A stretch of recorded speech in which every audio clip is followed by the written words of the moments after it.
You feel its edges in your mind before they even reach your fingers. There's a tremor inside it. Dare you open it? Too late. You already have. Welcome to HauntedMTL's Combo Box.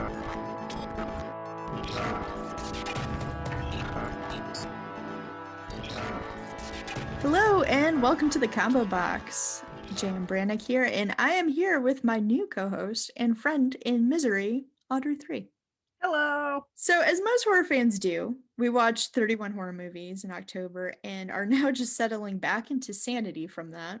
But we wanted to come and share some of our spoils. So we're going to be doing very quick reviews of the 31 horror movies that she watched and that I watched.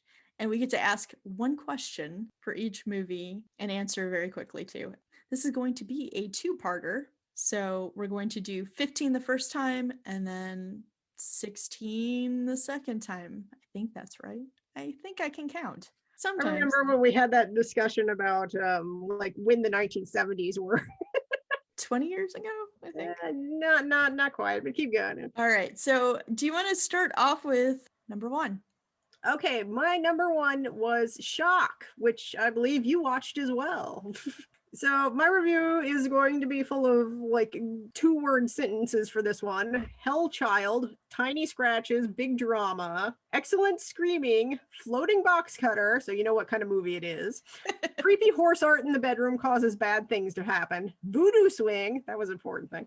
And if you can draw a tree, you are mentally stable. Okay, so my question to you is how shocked were you when the little boy screamed, ran up to her, and became an adult man who was naked? There was a lot of things in that movie that were sort of shocking, just not in a, ooh, I'm shocked kind of way, like M. Night Shyamalan, really bad twist kind of way. It was more, it's more like, I'm not sure exactly what's going on here. Agreed. But I will say it had some great video game music and a really cool 70s veneer to it. I will get to my shock at number 6. My number one is Ghost Can't Do It. This is about a woman groomed as a young woman to appreciate older men needs to kill someone for her dead husband's ghost. Saddest story ever told, plus Donald Trump's in it. Why do you want me to watch it if Donald Trump's in it? Because this is a Cuckoo Bananas movie. Okay, I do like those, so yeah. Okay, my number two, well, it's not really old school, but it will be one day. I watch Get Out again, which I say is still good and still, unfortunately, very relevant. If you haven't heard of Get Out, go watch it. I mean, that's about all you can say. If you haven't heard of Get Out, please get out from under that rock that you've been hiding under. All right, so my question is, what do you think was the most powerful scene in that movie? Oh, probably the sunken place. The first time with the teacup and the sunken place. I'd say that's the one that everybody remembers. And my number two is Rubber, and my review is not what I was expecting from a murderous car tire movie, but enjoyed the zany art house direction. See, this one's on my list too, but it's way down there, much further. So, okay, what the hell is up with the people in the desert? They're the proxy to the audience. I know, but we spent so much time with them and they didn't really do anything. They did enough. All right, what is your number three? My number three was Session 9, who it was one of our Voodoo Priestess's favorite movies, so I watched it because I'd seen it before, but I couldn't remember a thing about it. My summary of it is asbestos removal more dangerous than usual. And my question is, because I don't remember the movie and I remember not liking the movie, is there anything redeemable about the movie? I think so. Actually, on rewatch, I'm like, okay, yeah, that was pretty good, but it's more like a psychological thriller kind of thing and not a straight up haunted asylum kind of thing, which is what you thought it would be. But it had some really good acting, and yeah, I'd watch it again. All right, my number three was The Bride, which was Russian. It had a great first 15 minutes and then crap after that. Okay, so what was the good part and what was the crap? The good part was when it was like back in the 1800s when the bride was dead and he had to photograph her, and it was real creepy, very atmospheric. And then it came into modern day times and was very formulaic after that. Oh, okay. What's your number four? Oh, my number 4 is Silence of the Lambs because I did a Hannibal movie rewatch this year because I watched the show for the first time this year. I watched all 3 seasons of it and enjoyed it very much. But I will say it's very funny watching it after you watch the show Hannibal because it seems very, very mild mannered in comparison to the TV show. Plus, it was also like interesting to see what was considered Oscar worthy like 20 years ago as compared to today. I'm not sure Silence of the Lambs would ever win an Oscar, or even be nominated for an Oscar today. Maybe Anthony Hopkins. But. Okay, so my question, I have not seen any of the sequels or whatever, I don't care. Where do you think Hannibal went to at the very last scene? I guess this is a spoiler, but where do you think he went after that? Oh, he went to Cuba. Okay. He didn't go to like Wendy's first? Oh, well, no, he doesn't eat at Wendy's. It's Hannibal. He'd rather kill somebody than eat at Wendy's. I mean, come on. We don't know where that meat is, Ben. I'm just saying. All my thoughts and opinions are my own. Anyway, for my number 4, I watched One Dark Night. And this is cult classic magic, you guys, that everybody has been sleeping on. And that's my review. Okay, my question is, what's it about? It's about teenage girls who don't like this one girl, so they're going to pull a prank on her in this mausoleum. But ghosts and creepiness and psychics and Adam West. Oh, okay. All right. It kind of sounds like an R.L. Stine like novel. I think I'd be into that. It is very fantastic. I highly suggest that everybody watch it. Okay, one more quick question. What year was it? I think late 80s. Okay, so my number 5, Yep. New Mutants, which I watched to do a review on the website if you read that. But my very short review of it is Don't Mess with the Werewolf's Girlfriend. Because this was recently on Stream and Demons, I'm going to ask, because Jim didn't like it very much, how badly are you going to beat up Jim? Oh, pretty bad then, yeah. Because I thought it was an important movie for the LGBT community and the horror community. I feel like I would beat Jim up pretty good for not enjoying it. I will be there to do the bully push. I'll be the one on the ground that you can push him over with. Because you recently watched it and you enjoyed it, didn't you? I did. Yeah. I thought it was very cute. All right, my number 5 is called The House of the Dead or Alien Zone. Who the fuck knows why? I really don't. But it was a great setup of a mortician anthology, but shitty payoff for each story. And the third story should have ended with the 2 detectives hate fucking each other. Isn't that how every story should end? My question is, like, does it have anything to do with aliens? Possibly the first story about children. Uh-huh. And that's it. Okay. I guess I can see why they renamed it then, I guess. Okay, so my number 6, continuing with the Hannibal Lecter theme, was Red Dragon, which is probably my favorite of the Hannibal Lecter movies because Hannibal's actually not in it that much. It's mostly about Will and he's after, the Red Dragon guy. But I hate to say it, I thought like Anthony Hopkins and who played Will? It was somebody vaguely famous. Rob Patterson? Edward Norton. Oh. Edward Norton. I like thought Ed. they had like some great chemistry actually. So all right, my question is, why do you hate Hannibal? I don't hate Hannibal actually. That's the thing. Nobody can really hate Hannibal. I mean, he eats people, but at the same time, he's really suave. So You forgive him. Yeah, it's yeah. So what's your number 6? My number 6 is Shock. Oh, okay, there you go. Yep. I I said, should say we didn't plan that either. No. We just happened to watch the same one. literally, I think most of, like 99% of the movies that I watched were on Tubi. But yes, we didn't plan this. It just kind of happened. Shock, I said, floating box cutters and poorly done mental illness for women. Must be a 70s Italian film. Since I saw that one, I don't think I have any questions for you on that one. So Oh, okay. Well, I'll answer my own question. Yes, it did shock me when the child ran up to her and became a naked man. All right, what's your number 7? okay, my number 7 is the movie Hannibal. We're almost done with these, but not quite yet. So this is my favorite version of Clarice and probably has some of the most memorable scenes from the movies, mostly involving pigs. Why is it not called then Silence of the Pigs? Well, because the pigs weren't silent at all. Okay. Fair Yeah, enough. they squealed and made a lot of noise and ate people. So All right, my number 7 was The Eye of the Labyrinth. Basically, it's searching for who killed my insanely asshole-ish boyfriend while wearing a bikini, the movie. Yeah, it was one of those, but goddamn, her boyfriend was the biggest asshole, and I don't know why she was searching for him because every story of these people was like, "Oh, he was a horrible, horrible person." And she's like, "Haha, yeah, I know, right?" Stop searching so at that point. was she at a pool party when like or like why was she in a bikini the entire movie? She met up with some people that he hung out with, and they were like on a private island, and they were all sunbathing. So she was like, "I guess I will too." So, what Okay. is your number 8? Okay, my number 8 is Hannibal Rising.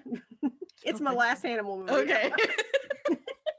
So many Hannibals. Actually, there was one more that I did not watch, and that was Maneater. But Hannibal Rising is basically just Hannibal's a weebo. So that's basically the summary of it. Okay. My question is, why did they make it then? That's a good question.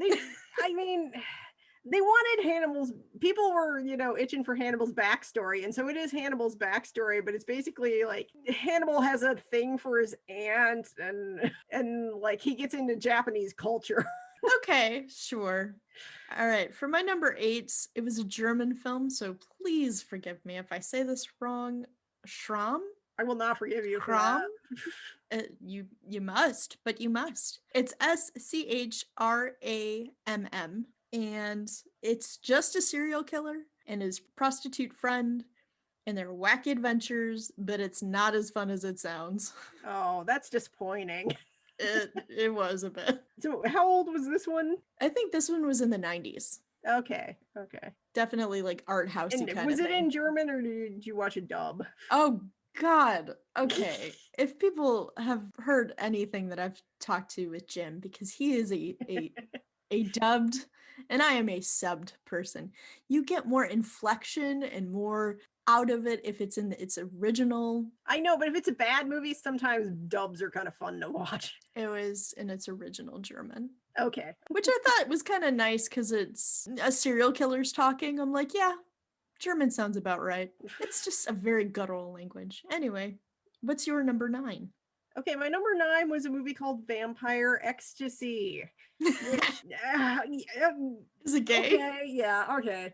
So somebody said it was a feminist vampire movie, and yeah, it's a softcore porn, but still. But I would say it's the worst vampires ever because they don't even drink blood. They just make people horny. Question mark, feminist? I don't know. So my question is, if they don't drink blood, what do they drink? Well, no, they were normal people. Like most of the movie was about this cult that worshiped this one vampire lady dude, and they're trying to bring her back, but they mostly just had horny orgies in the basement with some bongos. And that's basically all they did. They play the bongos and make people horny. I mean, They seem like a good bunch. They seem like a fine I know bunch. they really were. I'm like, I don't know why anybody would have a problem with it. People are weird. Okay, so my number 9 was The Fifth Floor, and it's basically where a disco dancer has a migraine while dancing and is sent to a psych ward. Let the sexual assault begin. And also, by the way, baby Robert Englund is in this. My question is, why would they send you to a psych ward for a migraine? They said that it was like drugs or something, and she was trying to kill herself, so they sent her there. But I really think it was a migraine, guys. Okay. My number 10 was Rubber. And my only thing Yay! was, I wish it had been more about the tire because I enjoyed the parts with the tire.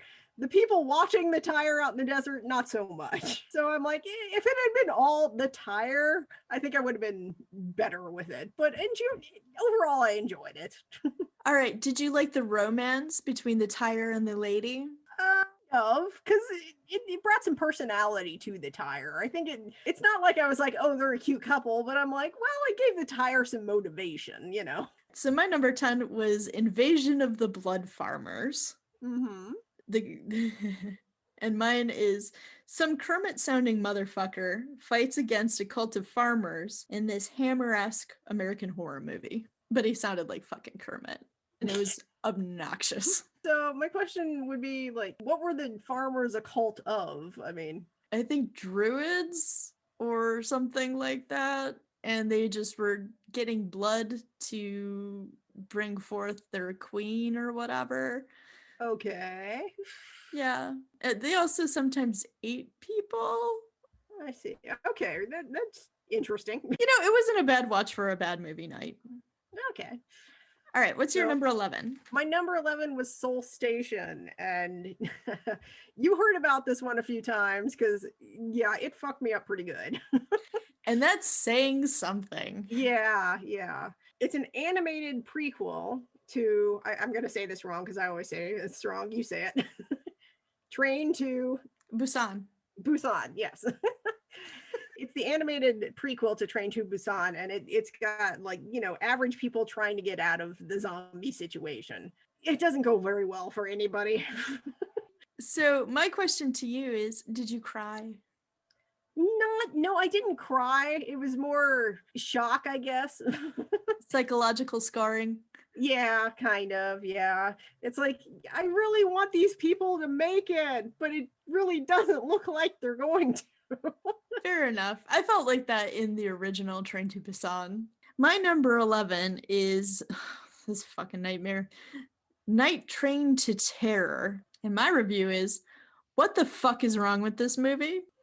God and the Devil and a rock band do fuck all in this shitty anthology that features 2 actors from Space Mutiny.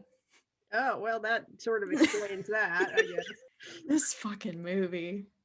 And I watched it with Spouse, and I'm like, please don't judge me on this. This isn't even good bad. This is just bad and weird. I judge you, so I think they should be able to. Dong. I guess my question would be, were any of the segments any good? Like, No. Okay. No.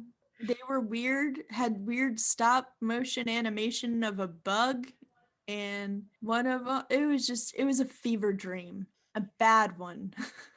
Okay. I will. Scratch that off my to watch list. Yeah. What's your number 12? Okay, my number 12, and do not laugh, I watched Van Helsing with Hugh Jackman. Because it had been years since I see it. See, you're laughing. Stop laughing. I'm yeah, crying. I know. It was, yeah. I kind of watched it for the guy that played Faramir. But other than that, I'm just like, and the costuming, actually pretty cool. Van Helsing looked cool. That's probably the best Hugh Jackman's ever looked in a movie. But oh my God, this movie is so long, and Anna, the female lead, is so useless, and they Mufasa'd her at the end. Like, they put her freaking head in the clouds and had her looking down, and I'm like, what the hell?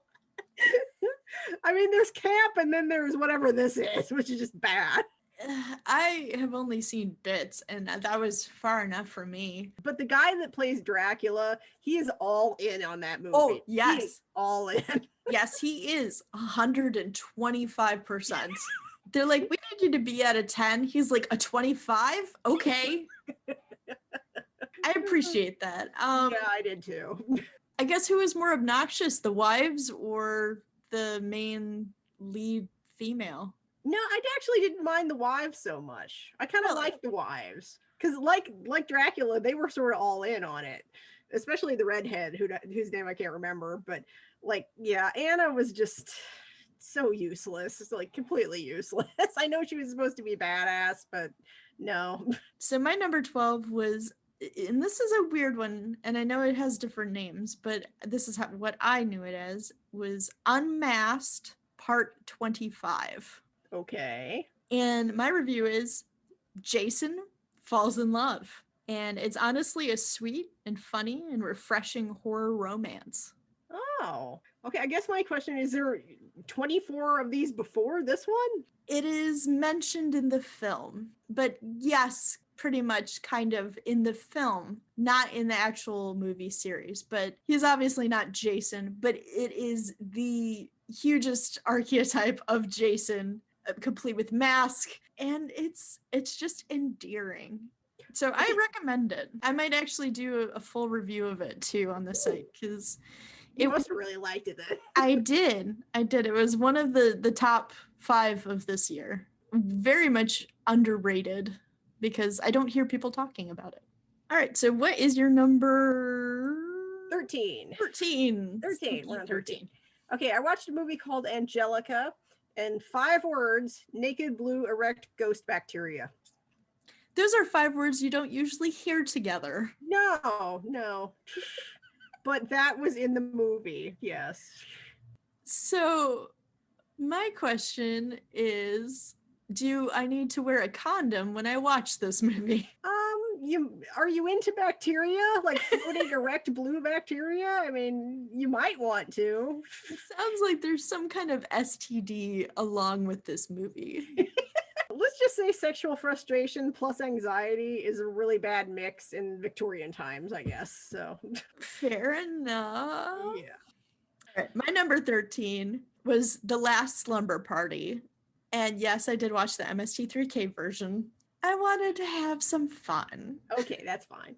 And the guys always give me fun. It's homophobic teens die from an escaped maniac dressed as a surgeon. But seriously, they're like the most homophobic douchebagettes in cinema. Good fucking riddance. Yeah, I've seen this one, so yeah. I agree. Like, every single word out of their mouth is a homophobic slur. And I'm like, what the fuck is going on? Why do you think they didn't leave the house is my question. That's a good fucking question, because they're dumb broads. Dumb as fuck. And they're 80s dumb broads, which is even worse. It's so bad. Okay, my number 14 was a movie called Pumpkins. And I will say pumpkin homicide is justified in this one. Okay, so my question is, if I am a pumpkin fetishist, if I enjoy pumpkins, is this the movie for me, or is this the movie not for me? I don't know, because well, I guess they could be, because like the main killer dude, actually no, because when I say justifiable homicide, I'm like, this guy has his pumpkin smashed, and as a pumpkin grower myself, I would think it would be justifiable to like commit homicide for that act. Those things take a while to grow. So they do, and the birds try to eat them, and you have to keep the birds away with cursing. The pumpkins, like after they get smashed, like the puppet pumpkins were not very good. So you may be disappointed if you're a pumpkin fetishist there. Okay, like Muppet pumpkins? Kind of, yeah. They just kind of rolled on people and like pumpkins them. Okay, so my number 14 was Housebound, which is actually a rewatch. I've seen it, but I watched it with Spouse, and they enjoyed it too. It's a good one to watch during quarantine. You know, it is actually. Yeah. It's a good one to watch too for like the mother-daughterness of it. My thing is, a family bonds over a ghost in the old walls of their house. Well, something far more sinister is hidden. And I said, it's a mom/daughter delight to watch. Oh. Yes, it's very cute. It's very sweet. It is. And funny. Yeah. All right, what is your number 15? Last one. Okay, 15 is 13B, Fear Has a New Address, which was a Bollywood movie with a title. I know, and the movie has as long as the title. And it's basically about haunted soap operas, but I got pretty into it by the second hour of the like 3-hour running time. Right. Fucking Bollywood. I love you, but god damn. But I actually enjoyed this one pretty well. Yeah. All right. I think maybe you know my question, but my question is, were there song and dance numbers? No, actually, and this number was not. Bollywood. At the very end, during the credits, there was one, but no, for the most part, there were no song and dance numbers in this one. It was kind of a straight horror movie. Bollywood, you should be ashamed.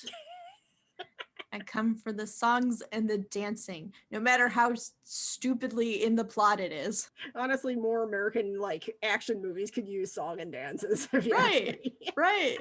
All right, so my number 15, and this is, I think, a great place for me to leave off because, whew, boy, this one. All right, it is called Night Killer. Night Killer. That's about as generic as you can get.